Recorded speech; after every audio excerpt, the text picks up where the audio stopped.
Selamat pagi Bapak Ibu Saudara sekalian yang kami kasih dalam Tuhan Yesus Kristus. Selamat berjumpa kembali dengan kami dari Restoration Christian Church di Los Angeles. Saya Hari Lee, Gembala Sidang. Hari ini, hari Minggu tanggal 8 Oktober tahun 2023, dan saya akan melanjutkan dengan bagian kedua dari apa yang telah kita mulai minggu yang lalu dengan judul The Righteousness of the Scribes. Kudusan orang-orang ahli Taurat, ya, kira-kira begitu. Kita berdoa terlebih dahulu menerima kebenaran firman Tuhan. Tuhan Yesus berbicara kepada kami, singkapkan setiap benih firman yang masih terselubung bagi kami, mampukan kami mengerti, biarlah benih itu jatuh di tanah yang subur, berbuah berlipat kali ganda. Kami menerima kebenaran firman-Mu yang pasti memerdekakan kami di dalam nama Tuhan Yesus. Amin.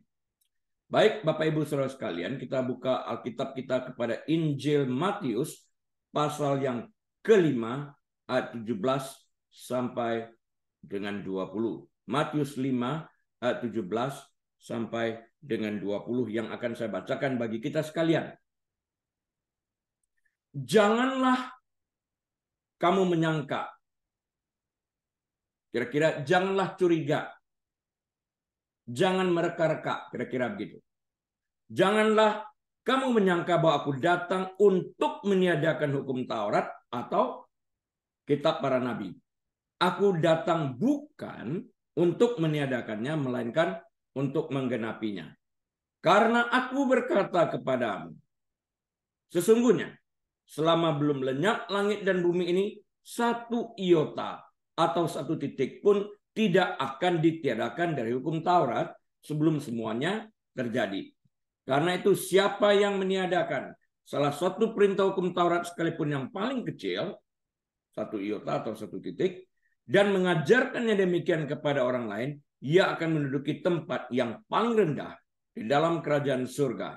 Tetapi siapa yang melakukan dan mengajarkan segala perintah-perintah hukum Taurat, ia akan menduduki tempat yang tinggi di dalam kerajaan surga. Maka aku berkata kepadamu, tadi ayat 18, aku berkata kepadamu, 20 di sini, maka aku berkata kepadamu, jika hidup keagamaanmu tidak lebih besar daripada hidup keagamaan ahli-ahli Taurat dan orang-orang Farisi, sesungguhnya kamu tidak akan masuk ke dalam kerajaan surga. Let me recall your memory again. Ya, kita akan memanggil kembali apa yang kita ingat dari pengajaran yang lalu. Yang lalu saya berkata kalau kita melihat kembali kepada ayat 18, aku berkata kepadamu, atau sesungguhnya aku berkata kepadamu. Verily, verily, I say unto you. I'm telling you. Ini semua kalimat yang dimulai dalam bahasa Ibrusnya, amen, amen. Artinya setelah perkataan amen, amen ini, pada sebuah statement, amen bukan pada akhir doa, tapi pada awal sebuah statement, aku berkata kepadamu, verily, verily, I say unto you, ini adalah kalimat yang hanya dapat dipergunakan oleh Tuhan yang Maha Kuasa. Tidak dapat dilakukan oleh orang lain. Dengan demikian, Yesus pada saat itu juga, waktu dia mempergunakan perkataan amen, amen, atau verily, verily, I say unto you ini, sesungguhnya aku berkata kepadamu, dia berkata bahwa segala perkataan yang diucapkan bersumber dari dia langsung. Dengan demikian dia memproklamasikan atau mendeklarasikan bahwa dia adalah Tuhan. Ya, penuh dengan kuasa. Maha tahu. Karena dia mengatakan aku berkata kepadamu. Ya. Dan juga dia mengatakan di sini aku berkata kepadamu pada ayat 20, jika hidup keagamaanmu tidak jauh lebih benar, tidak lebih besar daripada kehidupan keagamaan atau kekudusan orang-orang ahli Taurat ini, kaum Farisi ini, kamu tidak akan masuk ke dalam kerajaan surga. Artinya yang lalu kita bicara bagaimana mungkin hidup keagamaan ini atau kebenaran ini jauh lebih besar daripada kebenaran yang dimiliki oleh orang-orang Farisi ini. Tidak lain, tidak bukan, jika kebenaran Kristus diperhitungkan kepada kita. Ini jalan satu-satunya untuk memiliki kebenaran yang jauh lebih besar daripada yang dimiliki oleh orang-orang Farisi. Kita telah belajar itu minggu yang lalu. Nah, saya akan memulai dengan sebuah ilustrasi. Dewan juri penyelidikan tuduhan dan sanggahan, para jaksa, berita yang bocor, pengadilan kriminal, pengadilan sipil, terlalu sering orang yang bersalah dimenangkan dan keadilan dikesampingkan. Tampaknya menegakkan kebenaran itu nyaris mustahil dilakukan. Ini bukan hanya terjadi di dunia sekular di luar, tapi juga di dalam gereja. Kita harus membuka mata melihat kebenaran ini. Banyak orang telah menyerah terhadap kebenaran. Mereka berkata demikian, selamanya tak ada satu pun yang benar dalam diri setiap orang. Nggak ada yang benar katanya. Apakah pernyataan ini benar? Itu yang harus kita jawab. Oh tidak, pernyataan ini tidak benar. Itu sama artinya dengan mengatakan semua pernyataan adalah salah. Kan juga tidak begitu. Namun jika semua pernyataan salah, maka pernyataan itu sendiri juga salah. Kalau semua pernyataan salah, engkau juga tidak dapat membuat sebuah pernyataan, kan? Itu pun akan salah. Dan itu berarti menentang pernyataan itu sendiri di dalam hal ini. Oksimoron. Bentuk pemikiran modern ini disebut apa? Disebut relativisme. Relativisme itu ialah paham yang mengatakan bahwa tidak ada kebenaran yang mutlak. Karena semua kebenaran itu relatif dalam setiap situasi yang ada. Sebagai pengikut Kristus, Bapak Ibu Saudara sekalian, kita mempercayai kebenaran yang mutlak dan berdasarkan keyakinan kita pada Alkitab yang mengatakan bahwa Yesus adalah kebenaran itu sendiri. Yohanes 1 ayat yang ke-14 dan 17. Yohanes 14 ayat yang ke-6. Saat Yesus berdoa bagi sahabat-sahabatnya, bagi kita sekalian, dia pendoa syafaat yang berdoa bagi kita siang dan malam. Dia, Yesus, memohon kepada Bapanya di surga untuk menguduskan mereka dalam kebenaran. Dan kemudian dikatakan, firman-Mu adalah kebenaran. Dan Yesus itu sendiri adalah firman Allah yang hidup. Kebenaran mutlak, kebenaran absolut itu sendiri yang tidak pernah akan berubah dari kekal sampai kepada kekekalan. Yohanes 17 ayat 17. Apapun yang Allah katakan selalu benar. Tidak ada yang salah. Tidak ada yang perlu diperbaiki karena dia sempurna. Allah tidak pernah mengatakan, ups, nggak ada. Karena dia sempurna. Mengapa? Karena dia menciptakan segalanya. Yohanes 1 ayat 1-3. Dia mengetahui segalanya. Ibrani 4 ayat 13. Dan dia tidak mungkin berdusta. Tidak mungkin berdosa. Ibrani 6 ayat 18. Allah itu maha tahu, maha pengasih, maha pemurah, maha penyayang, maha kuasa, maha segala-galanya. Tidak ada seorang pun yang dapat melebihi kemahaan Allah itu. Dia maha segala-galanya. Sekalipun kita tidak mengetahui kebenaran dari setiap hal yang terjadi di lingkungan kita, di sekitar kehidupan kita, kita tetap dapat memperoleh penghiburan dalam hal ini. Kita mengenal Dia, Yesus Kristus, yang selalu berkata benar. Dalam kebenaran Allah tidak ada sesuatu yang relatif. Kebenaran Allah itu absolut, mutlak, tidak dapat ditawar-tawar. Tidak relatif, tapi sekali lagi absolut. Yohanes 17 ayat 17 mengatakan, kuduskanlah mereka dalam kebenaran. Firman-Mu adalah kebenaran. Firman-Mu. Ini bukan firman yang ditulis oleh manusia, ada perkataan-Mu. Firman-Mu adalah kebenaran. Karena itu kita dapat berpegang teguh kepada Injil, kitab suci, bahwa itu adalah kebenaran absolut. Kalau kita melihat kitab suci yang ditulis sekitar 1.500 tahun oleh 40 lebih orang di 3 benua yang berbeda, Asia, Afrika, dan Eropa, tidak ada kontradiksi yang terjadi sama sekali. Sekalipun belum ada telegram pada waktu itu, belum ada alat komunikasi yang canggih seperti hari ini, tidak ada email, tidak ada text message, tidak ada telepon, dan sebagainya. Namun tidak ada satupun kesalahan dalam bentuk apapun yang terjadi yang terdapat di dalam Alkitab sekalipun ditulis dalam jangka waktu 1500 tahun di 3 benua yang berbeda oleh 40 plus orang. Ini menunjukkan kesempurnaan Allah itu sendiri. Disebutkan sebagai keabsahan Alkitab, artinya kesempurnaan firman. Karena firman itu adalah kebenaran. Barusan kita baca Yohanes 17 ayat 17. Karena itu sangat bermanfaat dan kita diuntungkan karena kita memiliki Alkitab. Yang menjadi pertanyaan, mudah memiliki Alkitab di Amerika di sini, bisa beli 100 biji juga bisa dibeli. Tapi apakah kita membaca dan merenungkan kebenaran ini? Jawabannya ada pada kita masing-masing.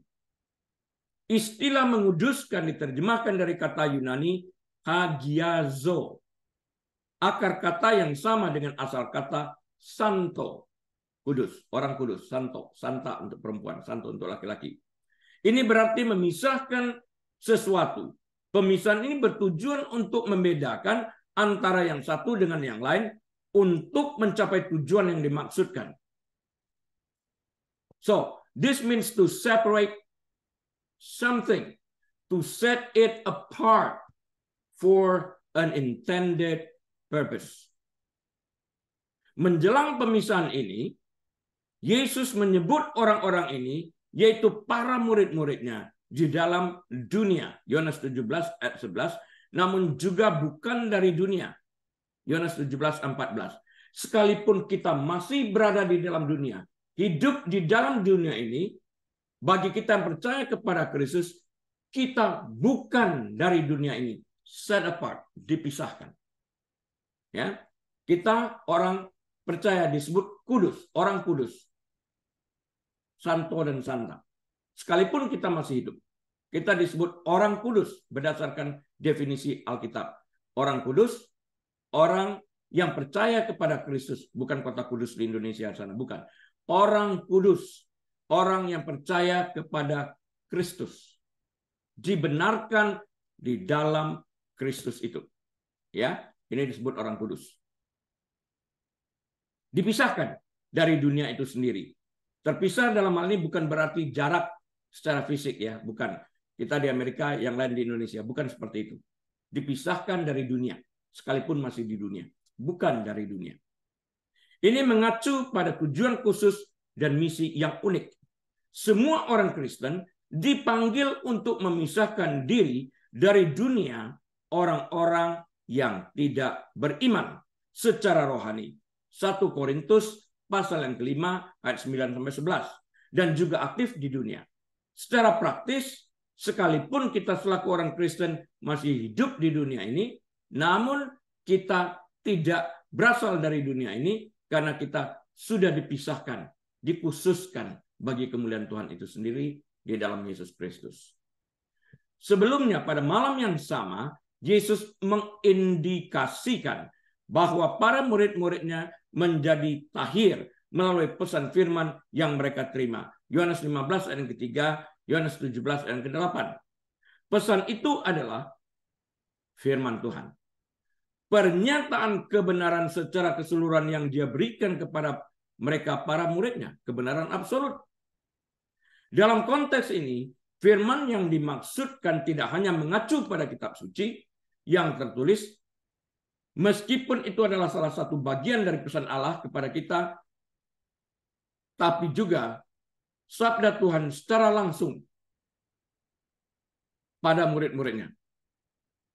Sekalipun perkataan pribadi ini tidak tertulis di dalam Alkitab. Baca kitab Injil Yohanes pada penutup, masih banyak yang belum tertulis. Apa yang tertulis ini menunjukkan siapa dia, Tuhan. Ya, ini sekalipun tidak tertulis tetap merupakan firman Allah yang absolut yang diberikan Yesus langsung kepada para murid-muridnya pada waktu itu dan pada kita sekalian yang hidup pada hari ini. Istilah Yunani yang digunakan di sini adalah logos. Istilah yang sama yang digunakan oleh Yohanes pada awal Injil ini untuk merujuk pada Yesus, firman Allah yang hidup, logos. Pesan Allah bersifat pribadi dalam bentuk Yesus Kristus dan juga tekstual dalam bentuk Alkitab. Jadi pada waktu kita membaca Alkitab dalam bentuk tekstualnya, dari firman yang tercatat, tertulis, firman itu tidak mati. Firman itu berbicara langsung kepada kita karena firman itu adalah Yesus yang hidup. Bayangin kalau Yesus tidak bangkit, dia mati. Firman itu tidak dapat berbicara kepada kita. Maka sia-sialah kepercayaan kita kepada Kristus kalau dia tidak dibangkitkan, kata Rasul Paulus. Kenyataan adalah dia bangkit. Firman Allah itu hidup. Dia masih berbicara pada waktu kita membaca kitab yang ada pada kita, Alkitab ini. Alkitab, yaitu firman Allah yang hidup ini, berbicara langsung kepada kita. Dia menyentuh hati kita. Bagian area-area yang membutuhkan perubahan di dalam kehidupan kita ini. Kristus menyamakan pesan atau berita itu yang merupakan firman dengan kebenaran itu sendiri. Karena dia yang menyampaikannya adalah kebenaran. I am the way, the truth, and the life. Akulah jalan, kebenaran, dan hidup. Dia mengatakan itu. Ini statement. Dia mengatakan itu langsung. Ini kebenaran. Verily, verily, I say unto you. Ya, di luar aku tidak ada keselamatan, katanya. Saya yakin tidak perlu diterjemahkan lain-lain. Di luar aku tidak ada kebenaran. Di luar aku tidak ada keselamatan. Kata Yesus, bukan akunya Harili, bukan. Yesus. Jadi waktu kita percaya dengan iman kepada dia, kita diselamatkan. Karena dosa kita diperhitungkan kepadanya dan kebenaran Kristus diperhitungkan kepada kita. Sehingga pada waktu Allah melihat kita, Allah Bapa, dia tidak lagi melihat dosa kita, tapi kebenaran putranya yang dilihatnya sehingga kita tidak mengalami murka Allah.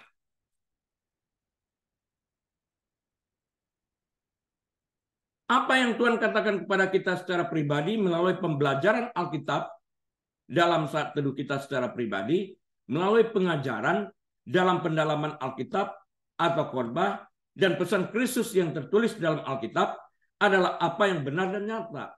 Ini adalah kebenaran absolut dalam arti terdalam dan paling mendasar di dalam hal ini. Kebenaran yang tidak dapat diganggu-gugat.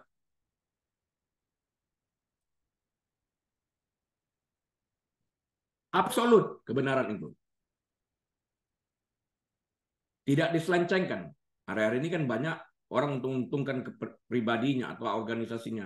Dia pelintir kebenaran itu. Saat kebenaran dipelintir, itu bukan kebenaran lagi. Namun kita perlu, Bapak Ibu Saudara sekalian, berhati-hati agar tidak disesatkan oleh para guru-guru palsu yang menyebar kemana-mana pada hari-hari ini. Yang memelintir kebenaran absolut firman Tuhan dengan menyelidiki Alkitab itu sendiri seperti yang disampaikan oleh Rasul Paulus dalam Acts 17 ayat 11, kita dapat melakukan preventif untuk tidak disesatkan dengan jalan mempelajari firman itu sendiri. Sehingga kita tahu mana yang benar, mana yang palsu. Mana yang benar, mana yang telah dipelintir. Kita tahu. Ketika Allah memperkenalkan dirinya kepada Musa, dia menggunakan ungkapan akulah. Keluaran 3 ayat 14. I am. Akulah. Ini adalah ungkapan yang juga digaungkan oleh Yesus sebagaimana dicatat 7 kali dalam Injil Yohanes. Dapat catatkan ini ya sebagai referensinya. 7 kali dia mengatakan aku. I am. Yohanes 6 ayat 35. Yohanes 8 ayat 12. Yohanes 10 ayat 7 sampai dengan 9. Yohanes 10 ayat yang ke-11. Yohanes 11 ayat 25. Yohanes 14 ayat yang ke-6. Dan Yohanes 15 ayat yang pertama. 7 kali dia berbicara tentang I am. Ini ungkapan yang hanya dapat dipakai oleh Tuhan. Tidak dapat oleh orang lain. Dan pada Yesus kita melihat ciri khas yang lain. Para nabi, hamba Tuhan mengatakan, thus says the Lord. Demikianlah firman Tuhan. Yesus tidak pernah mengatakan, thus says the Lord. Atau demikianlah firman Tuhan. Tapi dia mengatakan, verily, verily, I say unto you. Sesungguhnya aku berkata kepadamu. Ini adalah Karena dia itu sendiri Tuhan. Dia tidak perlu mengatakan thus says the Lord. Aku berkata kepadamu, sesungguhnya. Ini bukti dia mengatakan aku Tuhan. Dan lain itu dikatakan aku dan Bapa satu. Orang Farisi marah tuh, ingin timpuk dia dengan batu. Karena dia menyamakan dirinya dengan Tuhan. Equally God. Tuhan adalah kebenaran dan keselamatan. Datang ketika kita menerima kebenaran tentang siapa dia dan siapa kita. Ya. Saat kita melihat kebenaran itu dari sisi kacamata Allah Bapa yang bercerita tentang anak. Mulai ditulis di dalam kitab Mazmur oleh Raja Daud di bawah urapan Roh Kudus. Firman-Mu ya Allah. Ini Bapak berbicara kepada anak. Firman-Mu ya Allah. Dia mengatakan anak itu Allah. Pada saat kita menerima kebenaran ini sebagai kebenaran yang absolut, kita dimerdekakan. Karena pada waktu itu kita tahu Yesus bukan hanya sekedar nabi, Yesus bukan hanya sekedar manusia, dia adalah Tuhan itu sendiri. Dengan demikian, the righteousness of the scribes, kebenaran daripada orang Farisi ini hanyalah berbentuk ungkapan kata-kata belaka. Mereka mencoba menunjukkan kekudusan mereka dengan merendahkan orang lain.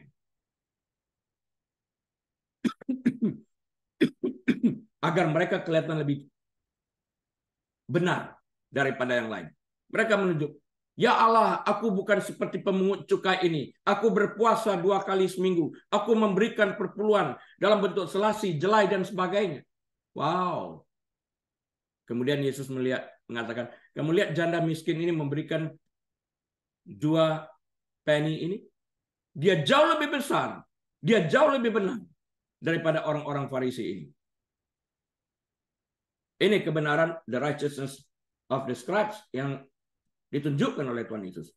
Namun kita harus sadar ya, bahwa kebenaran kita hanya dapat melebihi kebenaran ahli-ahli Taurat dan orang-orang Farisi jika kebenaran Kristus yang sempurna diperhitungkan kepada kita. Caranya bagaimana? Dengan menerima Yesus sebagai Tuhan dan Juru Selamat kita.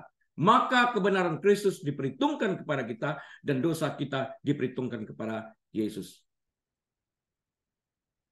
Ya. Mengapa? Untuk mendapatkan jawaban yang benar, mari kita simak apa yang tertulis dalam kitab Roma pasal yang ketiga ayat 9 sampai 12. Yang berbunyi sebagai berikut. Jadi bagaimana? Adakah kita mempunyai kelebihan daripada orang lain? Kita lebih hebat gitu dari orang lain, kira-kira begitu? Jawabannya sama sekali tidak. Sebab di atas telah kita tuduh baik orang Yahudi maupun orang Yunani bahwa mereka semua adalah ada di bawah kuasa dosa, termasuk kita. Ayat 10. Seperti ada tertulis, sebab tidak ada, garis bawahi, lingkarin, sebab tidak ada yang benar. Seorang pun tidak. No one, absolutely none is righteous. Diulang kata, sebab tidak ada yang benar. Seorang pun tidak. Mengapa diulang 2 kali seorang pun tidak? Pada kalimat yang berikutnya. To make sure. Jangan ada seseorang berkata, ya nggak ada yang benar kecuali aku. Oh no. Dikatakan di sana, semua tidak ada yang benar. Termasuk saya. Ayat 11. Tidak seorang pun yang berakal budi. Tidak ada seorang pun yang mencari Allah.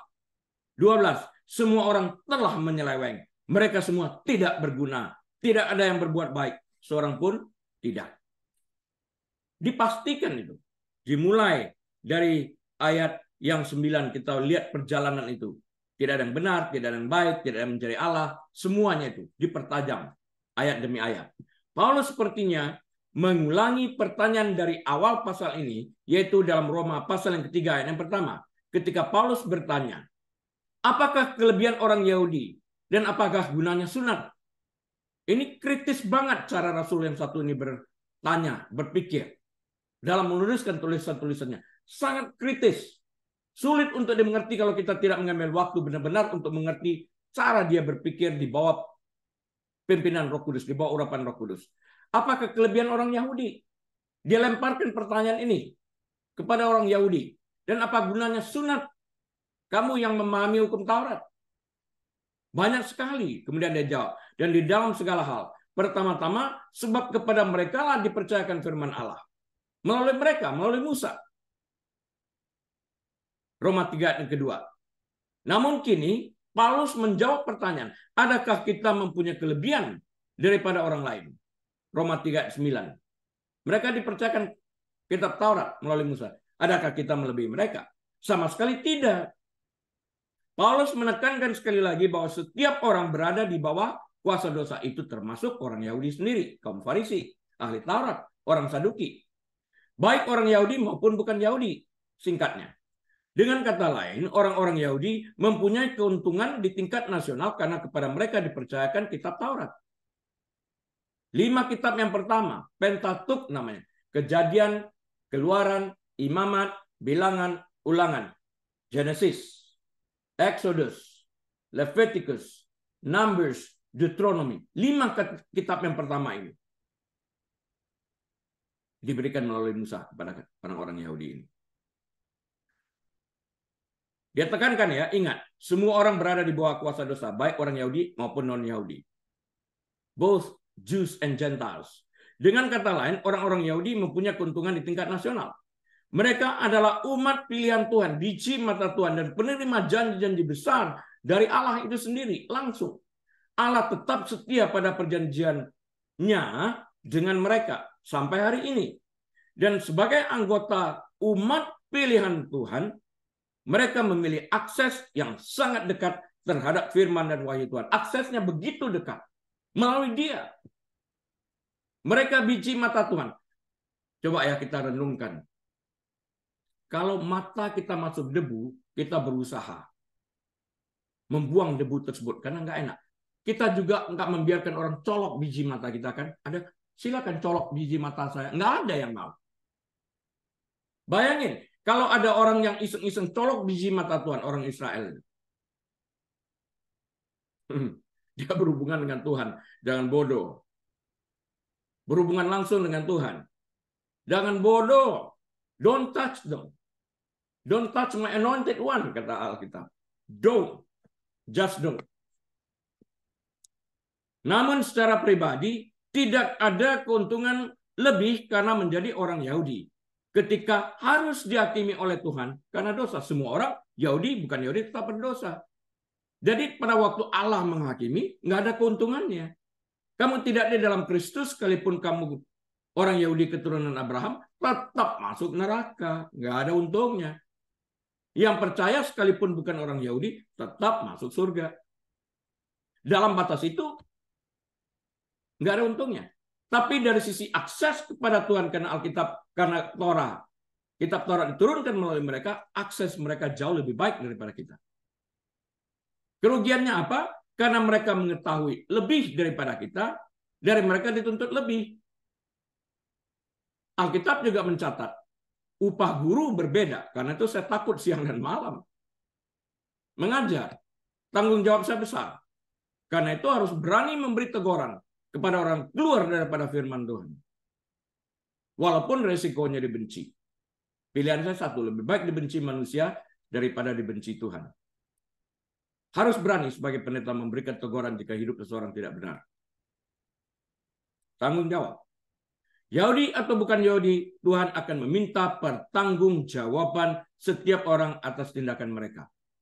Ayat-ayat berikut akan menunjukkan bahwa berdasarkan standar penghakiman tersebut, setiap manusia seharusnya dianggap tidak benar di hadapan Allah karena keberdosaan kita. Betul, nggak ada yang benar.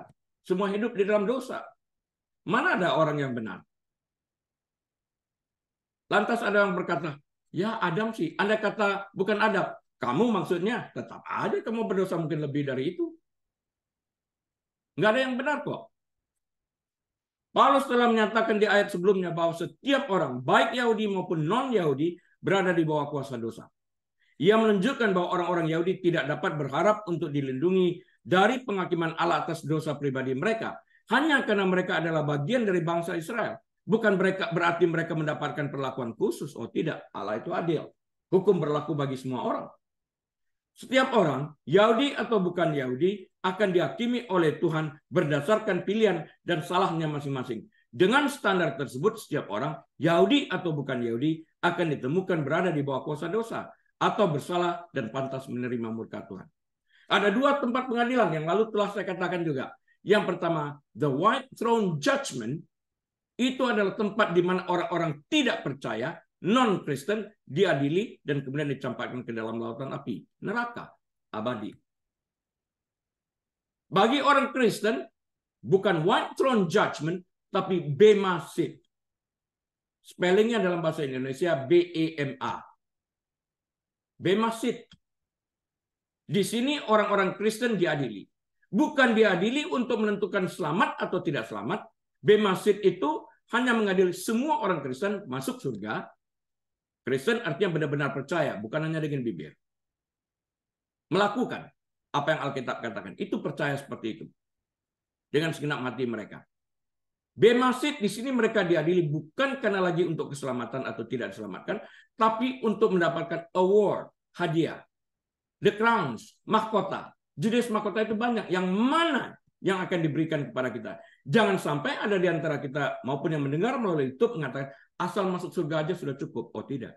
Alkitab mengatakan jangan datang dengan tangan kosong. Jika Anda tidak pernah melakukan kegiatan apapun, hanya sekedar percaya dan masuk surga, Anda tidak mendapatkan mahkota kehidupan tersebut yang diberikan. Lantas apa yang Anda ingin persembahkan kepada Allah Bapa, Yahweh itu sendiri?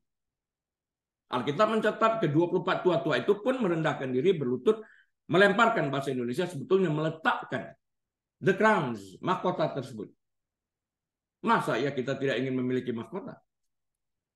Kini Paulus mulai mendukung klaim tersebut dengan serangkaian kutipan dari kitab-kitab Taurat. Yang sekarang kita sebut Perjanjian Lama.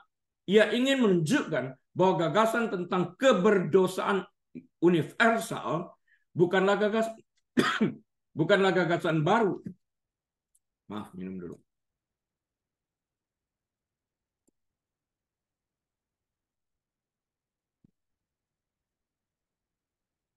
Hal serupa juga dituliskan Daud dalam Mazmur 14 ayat yang ketiga. Tidak ada yang berbuat baik, seorang pun tidak. Ini Perjanjian Lama. Tadi kita baca dalam Perjanjian Baru kan.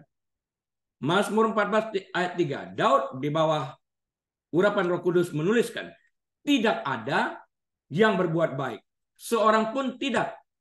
Dua ayat berikut ini akan melengkapi referensi tersebut yang secara menyeluruh menghilangkan kemungkinan bahwa seseorang pernah berbuat baik. Cukup untuk menjadikan dirinya kudus di mata Tuhan. Dikatakan, seorang pun tidak pernah berbuat baik sekalipun di dalam kehidupan ini selama dia hidup. Karena standar kebaikan manusia berbeda dengan standar kebaikan Tuhan. Penuh tipu muslihat. Aku bantu dialah supaya nanti dia bantu aku. Ada sesuatu yang dipikirkan manusia di dalam hati yang busuk. Alkitab berkata, hati manusia itu busuk. Penuh dengan kelicikan. Siapa yang dapat mengetahuinya? Alkitab menjelaskan ini. Karena itu Alkitab berkata, kalau kamu mau memberi, jangan memberi kepada orang yang dapat membalas kebaikan, tanda petik kebaikanmu itu. Tapi berikanlah kepada orang yang tidak sanggup mengembalikan kebaikan yang kau berikan kepadanya. Yang lalu saya berkata, pada saat engkau berbuat baik, lupakan. Tapi pada waktu engkau menerima kebaikan, jangan pernah lupakan supaya kita hidup penuh dengan ucapan syukur bahwa Allah itu baik. Itu dia. Ayat ini sering dikutip dan untuk alasan yang baik. Gagasan bahwa semua orang tanpa kecuali membutuhkan keselamatan adalah poin kunci Injil ini karena tidak ada seorang pun yang baik. Artinya dari dirinya sendiri dia tidak pernah berbuat baik atau dapat menjadikan dirinya kudus dari usaha sendiri. Kitab suci tidak memberikan ruang bagi siapapun untuk menyatakan bahwa mereka cukup baik untuk layak mendapatkan surga. Oh tidak. Nggak ada ruang untuk itu. Paulus akan kembali ke gagasan yang sama dengan menggunakan ungkapan yang berbeda dalam Roma 3:23. Tadi dalam Mazmur 14 ayat yang ketiga. Sekarang Roma 3 ayat 23. Bandingkan ya. Mazmur 14 ayat 3, tidak ada yang berbuat baik, seorang pun tidak. Roma 3 ayat 23 yang tadi. Dan dalam Roma 3 ayat 11 juga kita diajarkan. Tidak ada seorang pun yang berakal budi. Tidak ada seorang pun yang mencari Allah. Tadi tidak ada yang baik. Tidak seorang pun yang berbuat baik. Tidak. None. Nothing. Nada.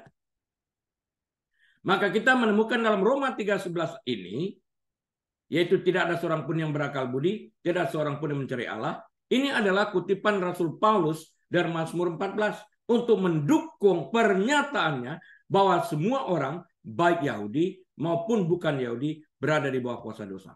Nggak ada yang cari Allah. Dari sononya nggak ada. Ayat sebelumnya, yaitu Roma 3:10, adalah salah satu ayat yang paling sering dikutip dalam Alkitab, yang menyatakan dengan jelas bahwa tidak ada yang benar. Tidak ada yang benar. Seorang pun tidak. Nggak ada pengecualian. Semua ada di bawah kuasa dosa. Artinya tidak ada seorang pun yang benar di hadapan Tuhan karena kemampuannya sendiri. Roma 3:11-12 melanjutkan lebih dalam lagi apa yang tertulis dalam ayat 10 ini. Tidak ada yang benar, seorang pun tidak. Ini dilanjutkan dalam ayat 11-12 itu. Ya, baca ulang lagi nanti. Versi Paulus ini di sini mempersingkat apa yang ditulis dalam Mazmur 14 ayat 2. Tuhan memandang ke bawah. Mazmur 14 ayat 2. Lihat ini. Tuhan memandang ke bawah dari sorga kepada anak-anak manusia untuk melihat apakah ada yang berakal budi dan yang mencari Allah. Jangan salah mengerti ya waktu memandang ini. Tuhan memandang ke bawah dari sorga kepada anak-anak manusia untuk melihat. Ada yang mengatakan kalau gitu Tuhan itu nggak mau tahu dong sehingga dia mesti lihat. Oh tidak. Bahasa di sini adalah bahasa yang ditujukan untuk manusia. Agar manusia itu dapat mengerti apa yang ada di pikiran Allah. Jadi Allah itu melihat. Dia mengetahui dan dia mengatakan, aku lihat loh, ini bahasa untuk manusia. Jangan sampai diterjemahkan Allah tidak mau tahu. Oh tidak. Perkataan ini ditujukan untuk manusia. Ada yang bertanya kepada saya, maka menyesallah Allah. Jadi Allah itu tidak sempurna, Pastor. Oh tidak, ini bahasa ditujukan untuk manusia. Maksudnya apa? Maka menyesallah Allah, maksudnya alangkah baiknya kalau engkau tidak melakukan dosa itu. Bapak polisi waktu Anda ditangkap speeding di freeway, I regret that I have to give this to you. Apakah dia menyesal dalam pengertian? Mau tidak. Aku sesali, kenapa engkau sih menyetir mobil dengan kecepatan tinggi? Kalau enggak kan aku enggak perlu beli tiket kepadamu. Kira-kira begitu. Ya.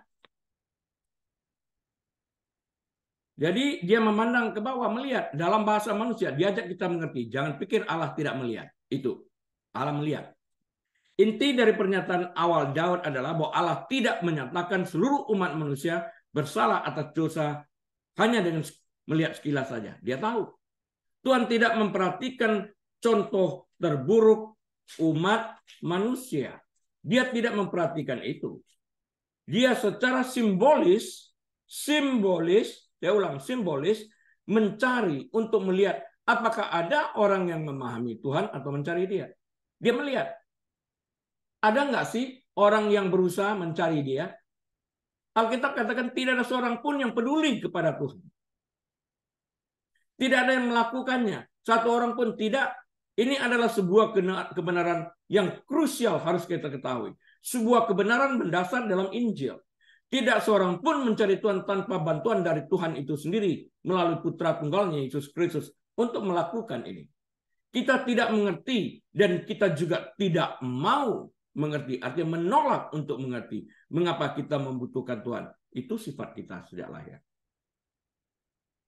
Coba perhatikan baik-baik. Berapa sering kita berdoa terburu-buru? Berapa sering kita berdoa asal-asalan? Berapa sering kita mendatangkan kutuk yang kita undang di dalam kehidupan kita ini? Kita berlaku miskin dan mengharapkan Tuhan dimanipulasi dengan berharap berdoa mendapatkan keberuntungan. Alkitab mengatakan, jangan mempergunakan neraca yang salah. Apalagi menaruh batu ganjalan di depan orang buta. Gitu ya. Nggak boleh. Atau mengutuki orang tuli yang tidak dapat mendengar. Ini jahat. Selanjutnya dalam Roma 3:12 kita membaca. Semua orang telah menyeleweng. Menyeleweng. Bahasanya semua orang, everybody. Mereka semua tidak berguna. No one is useful. Tidak ada yang berbuat baik. No one is righteous. Seorang pun tidak. No, not one. Paulus mengutip Mazmur 14 untuk menunjukkan bahwa pernyataannya yang berani bukanlah gagasan baru. Meskipun para pemimpin agama Yahudi telah salah memahami atau melupakannya. Nah, orang Farisi, para ahli Taurat, menganggap mereka kudus, mereka benar. Walaupun Alkitab mengatakan sejak dari Mazmur, mereka baca kok. Tidak ada yang benar, seorang pun tidak. Tidak seorang pun mencari Tuhan, tidak ada. Tapi mereka menganggap karena Alkitab diturunkan, maksudnya Taurat diturunkan melalui mereka, mereka spesial. Yesus kecam. Kalau engkau memang keturunan Abraham, kenapa kamu mau membunuh aku? Berdasarkan pernyataan Paulus di sini, secara umum diyakini bahwa orang-orang Yahudi memiliki hukum Taurat dan mereka disunat. Oleh karena itu mereka adalah orang-orang yang benar di mata Tuhan. Hal ini akan membuat orang merasa terlindungi dari penghakiman Tuhan. Pengertian yang salah, tapi ini yang diyakini oleh orang Farisi.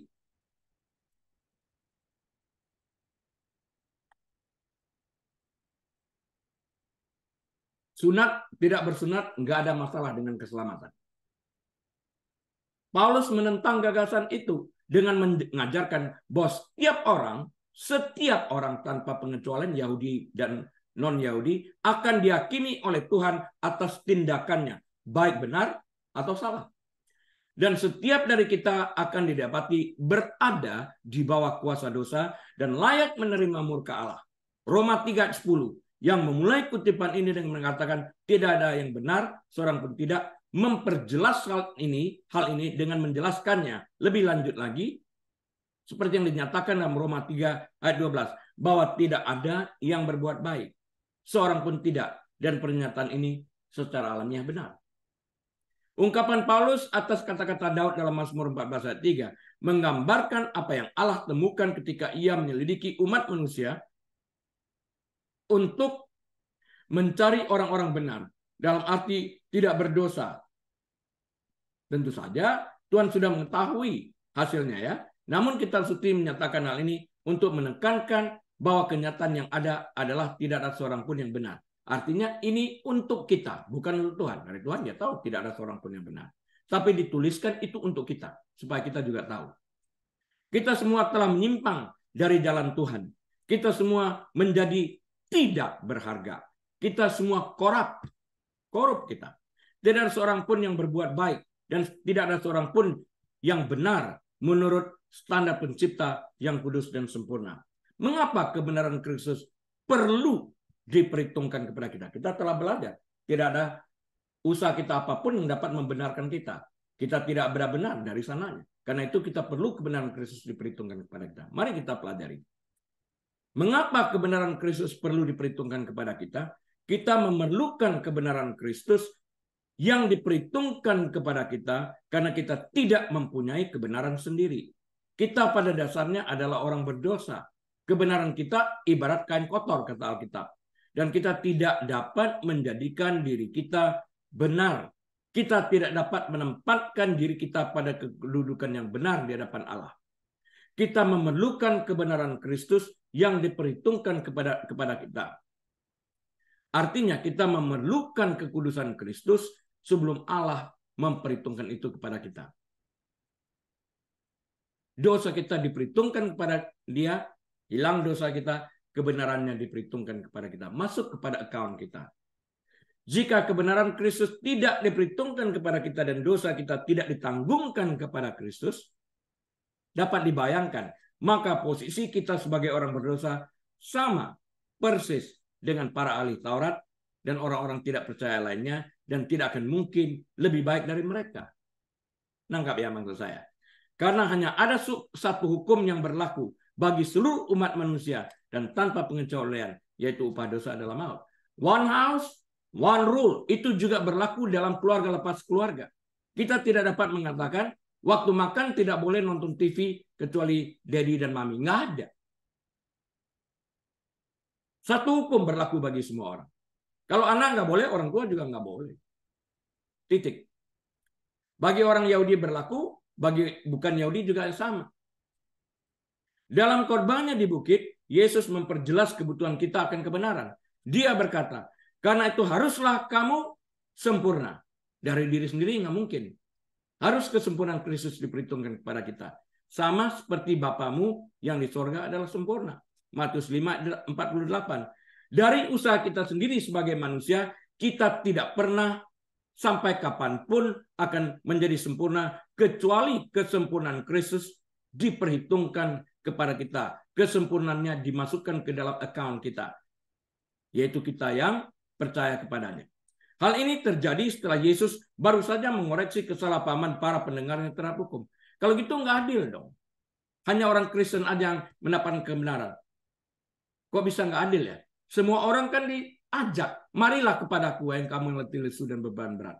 Yesus ajak, tidak ada keselamatan di luarku. Dia ajak. Kalau mau, ya udah ikutin dia. Itu peraturan. Dalam Matius 5:20, Yesus mengatakan bahwa jika pendengarnya ingin masuk ke dalam kerajaan surga, kebenaran mereka dalam arti hidup keagamaan mereka harus melebihi kebenaran atau hidup keagamaan orang Farisi yang ahli dalam pengetahuan hukum. Dalam hal ini, tidak ada jalan lain kecuali kebenaran Kristus yang sempurna diperhitungkan kepada kita. Kemudian dalam Matius 5:21-47, Yesus secara radikal mendefinisikan ulang ketaatan pada hukum dari sekedar keselarasan lahiriah yang menjadi ciri kebenaran orang-orang Farisi, menjadi ketaatan dalam keselarasan lahiriah dan batinnya. Harus dua-duanya. 6 kali dalam ayat ini Yesus berkata, kamu telah mendengar apa yang difirmankan. You have heard of the old. Tetapi aku berkata kepadamu, thou shalt not commit adultery. Jangan berzina. Tetapi aku berkata kepadamu, barang siapa melihat wanita dan menafsuinya, ia telah berzina di dalam hatinya. Apakah terjadi perubahan hukum ataukah ini sebuah hukum yang baru? Oh tidak. Hukum tetap hukum. Jangan berzina, jangan membunuh, jangan ingin memiliki. Itu the content of the law. Isi hukum itu tidak berubah sampai kapanpun. Kemudian dia mengatakan, tetapi aku berkata kepadamu, verily, verily I say unto you, or I'm telling you. Ini Yesus sebagai Tuhan. Siapapun yang mengingini atau melihat wanita menafsuinya telah berdosa. Dia berbicara tentang the how it leads to the content of the law.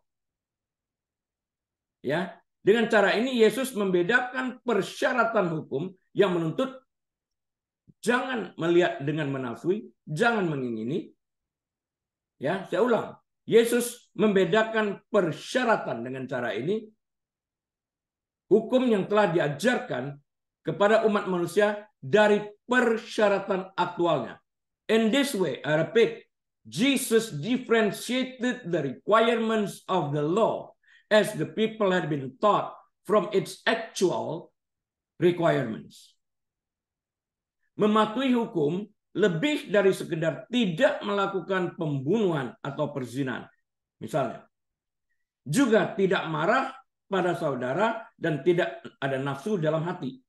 Di akhir bagian khotbah ini Yesus mengatakan kita harus menjadi sempurna. Kesempurnaan Bapa, kesempurnaan Anak diperhitungkan kepada kita. Yesus Kristus.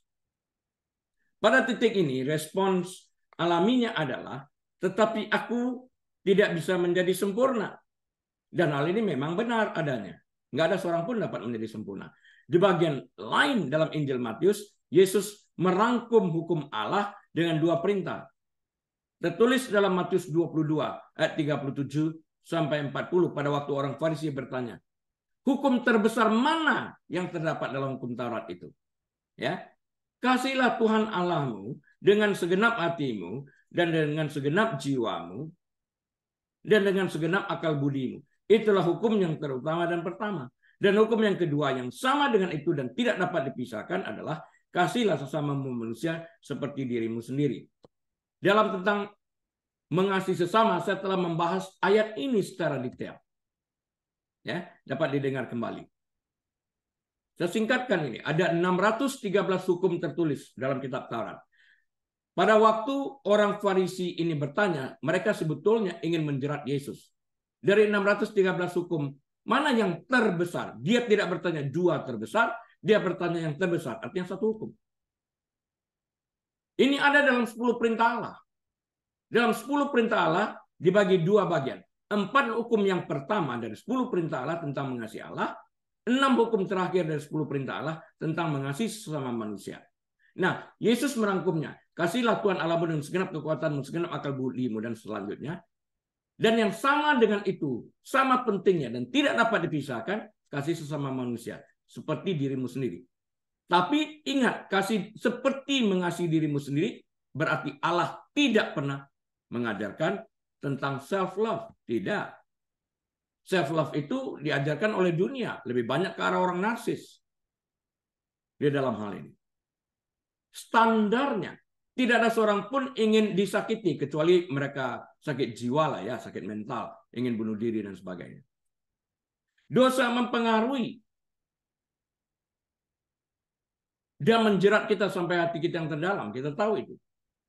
Nah, perintah-perintah yang tadi untuk mengasihi ini juga menyalahkan kita. Kenapa? Karena kita nggak pernah bisa melakukan itu.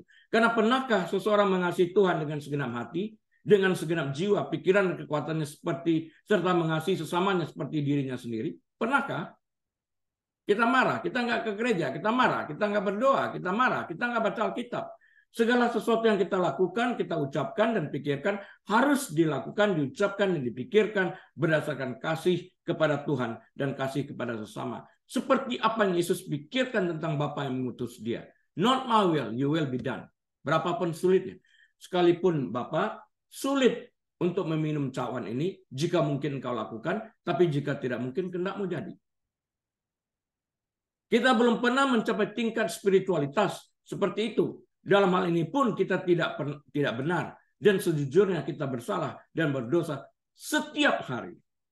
Kepada Tuhan maupun kepada sesama kita.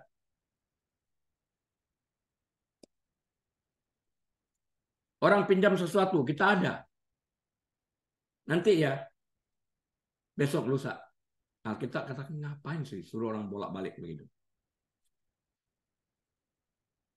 Kalau di Indonesia kan lebih keren lagi nih. Ditawar. Rugi. Padahal dia untung. Rugi bahasanya. Ya, nggak ada yang benar. Di kayu salib, Yesus menanggung dosa kita dan membeli keselamatan kita. Kita dibeli. Harganya lunas. Darahnya tercurah. Dia bangkit. Membuktikan semuanya telah lunas dibayar. Kalau dia tidak bangkit, nah itu masalah. Kita masih hidup di dalam dosa. Tetap masuk neraka. Dia bangkit. Karena itu kita tahu keselamatan kita itu dijamin. Roh yang membangkitkan Kristus akan membangkitkan kita juga pada akhir zaman. Seperti yang tertulis pada Alkitab. Yaitu bagi kita yang percaya kepada Yesus. Kita telah dibenarkan oleh darahnya dalam Roma 5:9. Dan sebagian dari pembenaran itu adalah pengakuan atas kebenarannya sendiri. Paulus mengatakan sebagai berikut. Dia, Yesus Kristus maksudnya, yang tidak mengenal dosa, telah dibuatnya, artinya oleh Allah Bapa, menjadi dosa karena kita. Supaya dalam dia, maksudnya Yesus Kristus, kita dibenarkan oleh Allah Bapa ini. 2 Korintus 5:21. Yesus adalah satu-satunya orang benar berdasarkan kodratnya, dari sononya. Dia adalah anak Allah. Oleh kasih karunia melalui iman di dalam Yesus Kristus, kebenaran Kristus dianugerahkan, diberikan, dihibahkan kepada setiap orang yang percaya kepadanya. Roma 3:22. Itu adalah imputasi, imputed, penganugerahan kebenaran Kristus kepada orang-orang berdosa yang percaya kepadanya. Christ's righteousness is imputed unto those who believe in him. Pada saat kebenaran Kristus diperhitungkan kepada kita, bukan berarti kita secara otomatis melakukan apa yang benar. Oh tidak. Hal ini akan menjadi proses pengudusan. Alkitab melalui Paulus mengatakan, kerjakanlah keselamatan. Bukan arti kita bekerja untuk mendapatkan keselamatan. Oh tidak. Kita telah diselamatkan. Tapi kita harus mengerjakan keselamatan kita. Dia memberi penjelasan. Kalau dulu mencuri, setelah dibaptis tetap mencuri, sekarang berubah. Berhenti mencuri. Ini usaha manusia. Roh Kudus mengingatkan. Berhenti mencuri, mulai daftar pekerjaan, mulai bekerja, hasilkan penghasilan. bantu orang yang berkekurangan. Kita dibantu, kita pun wajib membantu. Maksudnya adalah kita benar secara posisi. Walaupun kita masih berbuat dosa, kita benar secara forensik atau hukum. Ini justification. Masih ingat? Justification is an act of God whereby God declares the believing sinner righteous in Jesus Christ while yet in his sinning state. Itu definisi daripada justification. Allah telah memperhitungkan kebenaran Kristus ke dalam rekening kita, ke dalam akun kita, ke dalam akun kita. Dan dia melakukan hal ini ketika dia menyelamatkan kita pada detik kita percaya. Pada waktu itu, hidup kekal itu dimulai, berkelanjutan pada waktu kita berhenti bernapas di dunia ini. Dalam kasih karunia, atau pada waktu rapture kita diangkat. Dalam kasih karunia, kekudusan Yesus Kristus dianggap berasal dari kita. Diperhitungkan kepada kita. Jadi waktu Bapa melihat, bukan lihat lagi dosa kita, tapi melihat kekudusan putranya di dalam kita yang percaya kepadanya. 1 Korintus 1 ayat 30 mengatakan, tetapi oleh dia, Yesus Kristus maksudnya, kamu berada dalam Kristus Yesus yang oleh Allah telah menjadi hikmat bagi kita. Ia, Yesus, membenarkan dan menguduskan dan menebus kita yang percaya padanya. Dengan memasukkan kebenaran Kristus ke dalam diri kita, kita dapat dianggap tidak berdosa. Sama seperti Yesus tidak berdosa. Ini adalah anugerah yang luar biasa. Kita sendiri tidak benar. Sebaliknya, kita memiliki kebenaran Kristus yang dianugerahkan, yang dihibahkan kepada kita.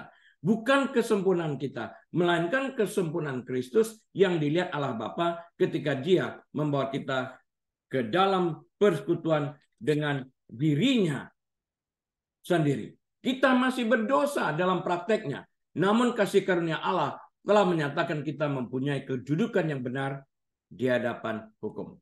Sebagai kesimpulannya, summary saya atau closing statement saya adalah kesimpulan dari apa yang telah kita pelajari selama 2 minggu ini dan pada hari ini dapat disampaikan dalam sebuah ilustrasi. Yaitu sebuah ilustrasi yang menakjubkan mengenai kebenaran yang Yesus Kristus berikan dapat ditemukan dalam perumpamaan Yesus tentang perjamuan kawin. Kita sering baca ini. Para tamu diundang ke perayaan raja dari setiap sudut jalan. Dan mereka dibawa masuk ke dalam pesta, ke dalam perjamuan pernikahan tersebut. Pernikahan anak domba. Baik yang jahat maupun yang baik. Matius 20:10. Semua tamu memiliki kesamaan. Kesamaannya apa? Mereka masing-masing diberi pakaian pernikahan. Mereka tidak boleh mengenakan pakaian jalanan di ruang perjamuan, tetapi harus mengenakan pakaian yang disediakan raja. Mereka tercakup dalam pemberian yang anggun. Demikian pula kita sebagai tamu yang diundang ke rumah Allah telah diberi jubah putih, bersih, kebenaran Kristus, karena jubah kita telah dicelup dalam darah anak domba Allah yang sempurna. Kita menerima anugerah kasih karunia Allah ini dengan iman dan secara cuma-cuma dan bukan oleh karena usaha kita. Dan Alkitab mengatakan jangan sampai seorang pun bermegah diri, menyombongkan diri. Bukan usaha kamu, usaha Allah. Amin. Mari kita berdoa. Tuhan Yesus, hamba-Mu telah berhenti berbicara. Tapi hamba percaya Roh Kudus terus bekerja di dalam pribadi lepas pribadi. Mendorong kami untuk selalu mendekatkan diri kami kepadamu. Khususnya pada akhir zaman ini. Terima kasih Tuhan. Jemaat yang dikasihi Tuhan, mari kita angkat kedua tangan kita. Buka pintu hati kita. Terimalah berkat dari Tuhan semesta alam. Tuhan memberkati engkau dan melindungi engkau. Tuhan menyinari engkau dengan wajahnya dan memberi engkau kasih karunia. Tuhan menghadapkan wajahnya kepadamu dan memberi engkau damai sejahtera. Tuhan membuat engkau menjadi kepala, bukan ekor. Tuhan menyebabkan engkau naik, tidak pernah turun. Dia berkati engkau saat engkau masuk. Dia berkati engkau saat engkau keluar. Dia berkati bakulmu. Dia berkati tempat adonanmu. Dia berkati kandunganmu. Dia berkati pekerjaanmu. Dia berkati pelayananmu. Dia berkati pernikahanmu. Dia berkati rumah tanggamu, anak cucumu. Dia berkati kesehatanmu. Apa saja yang kau kerjakan, Tuhan memberkati dan membuat engkau berkelimpahan. Dan biarlah kasih karunia Allah, yaitu dari Allah Bapa, damai sejahtera dari Tuhan Yesus Kristus, dalam persekutuan yang manis dan erat bersama dengan Tuhan Roh Kudus, menyertai kita saat ini, bahkan sampai selama-lamanya. Maranatha, Tuhan Yesus datang kali keduanya, menyebut kita semua yang percaya kepadanya. Haleluya. Semua umat Tuhan yang menerima berkat ini berkata bersama-sama, amin. Tuhan Yesus memberkati. Baik Bapak Ibu Saudara sekalian, kebaktian telah usai. Mari kita tetap menjalankan kebenaran firman Tuhan. Saya Hari Lee selaku Gembala The Resurrection Christian Church mohon diri. Shalom.